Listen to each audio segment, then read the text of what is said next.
Cyber ವಂಚನೆಗಳ ಹೊಸ ರೂಪವಾಗಿ ಹೊರಹೊಮ್ಮುತ್ತಿರುವ ಡಿಜಿಟಲ್ ಅರೆಸ್ಟ್ ಪ್ರಕರಣದಲ್ಲಿ ಸಿಬಿಐ ಅಧಿಕಾರಿಗಳಂತೆ ನಂಬಿಸಿ ಉದ್ಯಮಿಯೊಬ್ಬರಿಂದ 15.45 ಕೋಟಿ ರೂಪಾಯಿ ದೋಚಿದ ಇಬ್ಬರು ಆರೋಪಿಗಳನ್ನು ಪೊಲೀಸರು ಬಂಧಿಸಿದ್ದಾರೆ.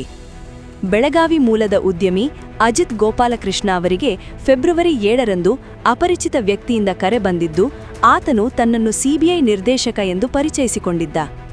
ಉದ್ಯಮಿಯ ಹೆಸರಿನಲ್ಲಿ ಇರುವ ಸಿಮ್ ಕಾರ್ಡ್ಗಳು ಹಣದ ಸುಳಿವು ಪ್ರಕರಣದಲ್ಲಿ ಸಿಲುಕಿಕೊಂಡಿವೆ ಎಂದು ಹೇಳಿ ಬಂಧನದ ಭೀತಿ ಹುಟ್ಟಿಸಿದ್ದಾನೆ.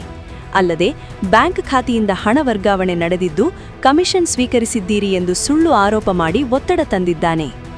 ಈ ಭೀತಿಯನ್ನು ಬಳಸಿಕೊಂಡು ವಂಚಕರು ಉದ್ಯಮಿಯನ್ನು ಸುಮಾರು 30 ದಿನಗಳ ಕಾಲ ವಿಡಿಯೋ ಕಾಲ್ ಮೂಲಕ ಕಣ್ಗಾವಲಿನಲ್ಲಿ ಇಟ್ಟು ಡಿಜಿಟಲ್ ಅರೆಸ್ಟ್ ನಡೆಸಿದ್ದಾರೆ.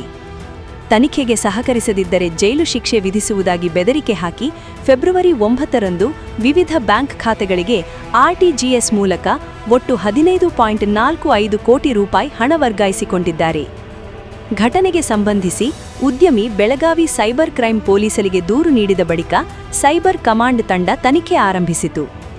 ಆರೋಪಿಗಳು ಬಳಸಿದ್ದ 10ಕ್ಕೂ ಹೆಚ್ಚು ಬ್ಯಾಂಕ್ ಖಾತೆಗಳನ್ನು ಪತ್ತೆ ಹಚ್ಚಿದ ಪೊಲೀಸರು ಹೈದರಾಬಾದ್ನ ಗಚ್ಚಿಬೌಲಿ ಪ್ರದೇಶದ ಹಾಸ್ಟೆಲ್ನಲ್ಲಿ ಅಡಗಿದ್ದ ವೆಂಕಟೇಶ್ ಶರತ್ ನಾಯಕ್ ಮತ್ತು ದೇವಗತ್ ಶ್ರೀಪಾದ್ ನಾಯಕ್ ಅವರನ್ನು ಬಂಧಿಸಿದ್ದಾರೆ. ಪೊಲೀಸರು ಈಗಾಗಲೇ ಸುಮಾರು 2 ಕೋಟಿ ರೂಪಾಯಿ ಹಣವನ್ನು ಫ್ರೀಸ್ ಮಾಡಿದ್ದು, ಈ ಪ್ರಕರಣದ ಮುಖ್ಯ ಆರೋಪಿ ತಲೆಮರೆಸಿಕೊಂಡಿದ್ದು, ಅವನಿಗಾಗಿ ಶೋಧ ಮುಂದುವರೆದಿದೆ.